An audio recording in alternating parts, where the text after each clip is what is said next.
coming to you live from the Iceman's Mobile Studio, also known as the van. Just going to be a brief one. This time I mean it. I always say that, but I always end up with real long ones. Sorry for the lack of videos. As you know, weather's been crappy here, and we're going to be, here we are at the end of February, and we're still getting, like, I think it's minus 35 tonight or something, and minus 40 some wind chill, which is bloody ridiculous. But that's not the reason why.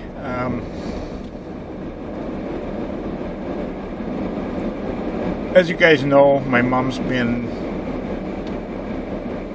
ill, going downhill.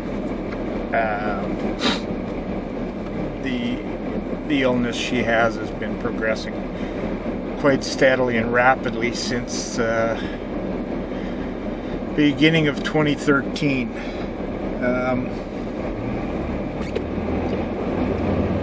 Just before we went to Florida, she had been in hospital.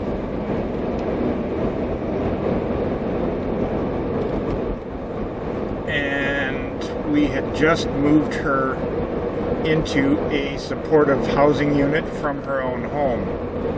Now, this time last year, well, maybe go back, maybe the end of 2012, November, December 2012, she was still driving, living in her home. January, February, she was living in her home still. But we convinced her and got her to stop driving. Well, we didn't really convince her. My sister, who lives just a couple blocks from where Mom lived, took her keys away so she couldn't drive because she was becoming dangerous. But her illness has progressed to where we moved her into supportive housing in April, just before we left for Florida. Then just when we were leaving for Florida, she moved to a different room in the supportive housing. It was just 2 doors down. It was a slightly bigger room, which she wanted. And then a couple times in hospital. September, all of September, she was in hospital. And she was unable to go back to supportive housing. And luckily, because of when she was screened through the health authority, she was put closer to the top of the waiting list, and we were able to get her into a personal care home in October.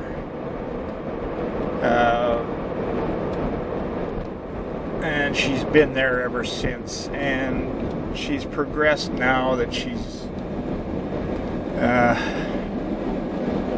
having trouble swallowing. That's part of her illness. So she's not getting nutrients in. When she is able to get stuff in and swallow, sometimes it's coming back up, or she just can't swallow it and comes back out. So she lost, I believe, 12 or 14 pounds in January, and she's lost more since then. So much so that about a week and a half ago, the staff at the personal care home, we had a meeting with them, and it's basically, we're down to weeks.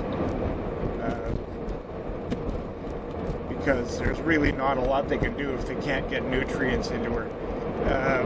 With her illness and her age, there's not a lot of benefit. In fact, there's no benefit to putting her on an IV or a feeding tube. That would just be prolonging things, and her quality of life right now is pretty much non-existent anyway. So my sister Brenda has come home last Wednesday. Now I'm talking a week ago. I don't even know what day of the week it is right now. Sometime the end of February. I don't know, 26th maybe, something like that.